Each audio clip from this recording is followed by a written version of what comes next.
Men killed for defying God. 5 things you need to know. Turn in your Bibles to Psalms chapter 24, verse 1. Psalms 24, 1. The earth is the Lord's and the fullness thereof, the world and they that dwell therein. Now turn in Galatians chapter 6, verse 7. Galatians 6, verse 7. God will not be mocked, and whatever a man sows, that shall he also reap. We're living in a time when men think that they are gods. A time when people created in the image of God and for His glory and for fellowship with their Creator are considered disposable. A time when law has become lawlessness. A time when good is called evil, evil is called good. And let me assure you, regardless of the messages of social media, government, and corrupt reporters whose allegiances have been bought off by the God of this world and in his malfeasance and misfeasance, the earth is the Lord's and the fullness thereof, the world and they that dwell therein. God will not be mocked, and whatever a man sows, that shall he also reap.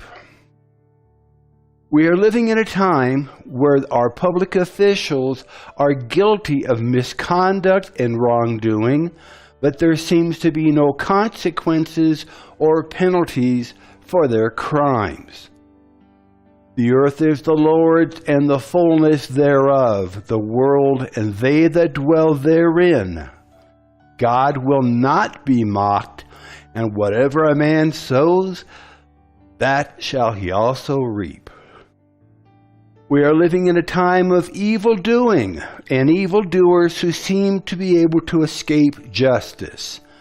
But the earth is the Lord's and the fullness thereof, the world and they that dwell therein. God will not be mocked, and whatever a man sows, that shall he also reap. There is nothing new, and this is nothing new in the history of mankind. And I want to speak to you about 3 historical figures that thought they could do wrong and get away with it, but they found out that the earth is the Lord's, and the fullness thereof, the world and they that dwell therein. God will not be mocked, and whatever a man sows, that shall he also reap. Nebuchadnezzar, like Eli, Herod, and many others, had learned that the earth is the Lord's and the fullness thereof, the world and they that dwell therein. God will not be mocked, and whatever a man sows, that shall he also reap. These three men had been given the same opportunities. Eli, Herod, and Nebuchadnezzar. 1 repented, 2 did not. 1 lived, and 2 died. We can assume that since our God is not a respecter of persons, that Eli and Herod had received advanced warning of their pending judgment, just as Nebuchadnezzar had received, yet Eli and Herod refused to take notice. Nebuchadnezzar, the one who repented and lived, was probably the worst of the 3, yet he humbled himself before the Lord and he lived. So please remember, number 1, God installs the leaders. 2, God directs the decisions of the leaders, even though they think they're making the decisions.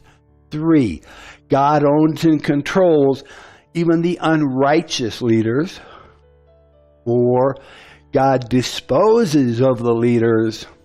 And 5, God is the strength of those who love him. Let's go over to John in the New Testament. John chapter 19, verses 10 and 11. John 19, verses 10 and 11. God installs the leaders. Then said Pilate unto Jesus, Speakest thou not unto me? Knowest thou not that I have power to crucify thee, and have power to release thee? Jesus answered, Thou could have no power at all against me, except it were given thee from above. Let's navigate back to the Old Testament, to the book of Ezra. Ezra chapter 6, 22. Ezra 6:22. God directs the decisions of the leaders. And kept the feast of unleavened bread 7 days with joy, for the Lord had made them joyful, and turned the heart of the king of Assyria unto them, to strengthen their hands in the work of the house of God, the God of Israel. Now let's take a look at Job, chapter 12, verses 9 through 25. Job, chapter 12, verses 9 through 25. God owns and controls even the unrighteous leaders. Verse 9. Who knoweth not in all these things that the hand of the Lord has wrought this? In whose hand is the soul of every living thing, and the breath of all mankind? Doth not the ear try words, and the mouth taste his meat? Verse 12, with the ancient is wisdom, and in length of days understanding. With him is wisdom and strength, he has counsel and understanding. Verse 14, behold, he breaks down, and it cannot be built up again. He shuts up a man, and there can be no opening. Behold, he withholds the waters, and they dry up. He also sends them out, and they overrun and overturn the earth. Verse 16, with him is strength and wisdom. The deceived and the deceiver are his. Now, that may not align up with what you have been taught, but even the devil, even Satan, is under the Lord's control. 17, he leads counselors away spoiled and makes the judges fools. He looses the bonds of kings and girds their loins with a girdle. Verse 19, he leads princes away spoiled and overthrows the mighty. He removes away the speech of the trusty and takes away the understanding of the aged. He pours contempt upon princes, and he weakens the strength of the mighty. He discovers deep things out of darkness and brings out to light the shadow of death. Verse 23, he increases the nations, he destroys them, he enlarges the nations, and he straightens them out again. He takes away the heart of the chief of the people of the earth and causes them to wander in a wilderness where there is no way. They grope in the dark without light, and he makes them to stagger like drunken men. In the New Testament, we see in Ephesians 6, chapter 6, verse 12, Ephesians 6, 12, that God disposes of the leaders. Ephesians 6, 12.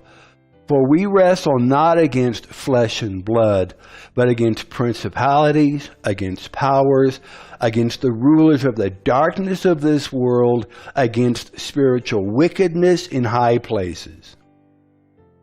Moving back to the Old Testament to Psalms, let's go to Psalms chapter 29, verse 11. Psalms 29:11. God is the strength of those who love him. The Lord will give strength unto his people. The Lord will bless his people with peace. Okay. Jot down these scriptures as we're going to move through them rather quickly. Exodus 13, verse 14. Exodus 13, 14. And it shall be when your son asks thee in time to come, saying, What is this? That thou shalt say unto him, By strength of hand the Lord brought us out of Egypt from the house of bondage. Exodus 15, verses 2 and 3. Exodus 15, verses 2 and 3. The Lord is my strength and song, and he is become my salvation. He is my God, and I will prepare him a habitation. My father's God, and I will exalt him. The Lord is a man of war. The Lord is his name. 2 Samuel 22. 2 Samuel chapter 22, verses 32 and 33. For who is God, save the Lord? And who is a rock, save our God? God is my strength and power, and he makes my way perfect. 1 Chronicles chapter 16:11. 1 Chronicles 16:11. Seek the Lord and his strength. Seek his face continually. 1 Chronicles 16:25. 1 Chronicles 16:25. Glory and honor are in his presence. Strength and gladness are in his place. Nehemiah chapter 8, verse 10. Nehemiah 8:10. For the joy of the Lord is your strength. The joy of the Lord is our strength. In conclusion, it is the Lord Almighty who is in charge of this earth, not men and not women. God gives us the responsibility and the privilege of maintaining law and order over his creation, but it is God who is still the creator and is still the owner of our world. And our God still intervenes in the affairs of mankind.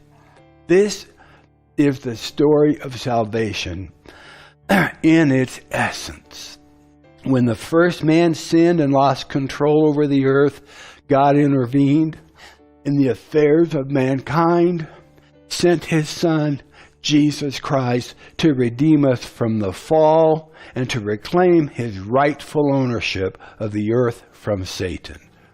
The events of history show that God has always intervened in our history, and these times that we are in are no different. So what can we do to overcome the corruption of our day? Is there anything that we are supposed to be doing? Do we just sit back and idly let someone else do the work for us? Or do we have some responsibilities in these matters? Is God going to do anything to help us in our times of trouble? Or will he simply abandon us to our own follies and poor decisions? These three men had been given the same opportunities. One repented, two did not. One lived, and two died. Psalms chapter 11, verse 3. Psalms 11, verse 3 has the answer. Psalms 11, verse 3. If the foundations are being destroyed, what can the righteous do?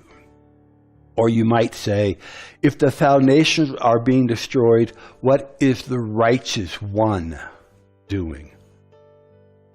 What is God doing? Another way of looking at this is the foundations of law and order have collapsed.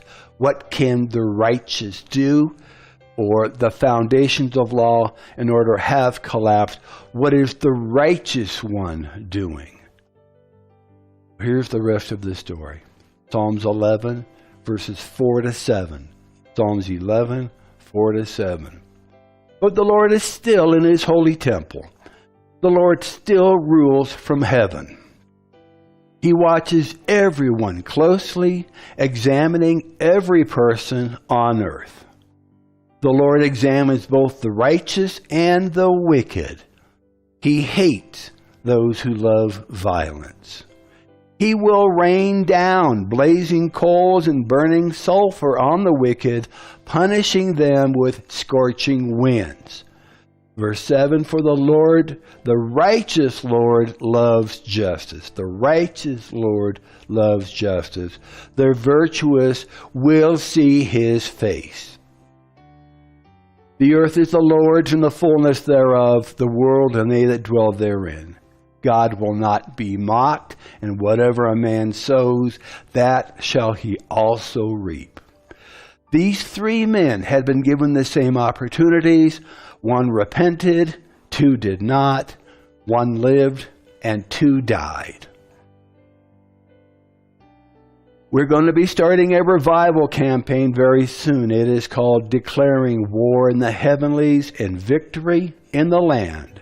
You will be discovering some foundational truths for the church and for believers today that will help you understand what you can do and what the Lord expects you to be doing in these times. Follow us on Facebook, YouTube, and Instagram for more details. And until next time, may the Lord richly bless you, prosper you, and keep you safe as you follow hard after Him. And we'll see you next time.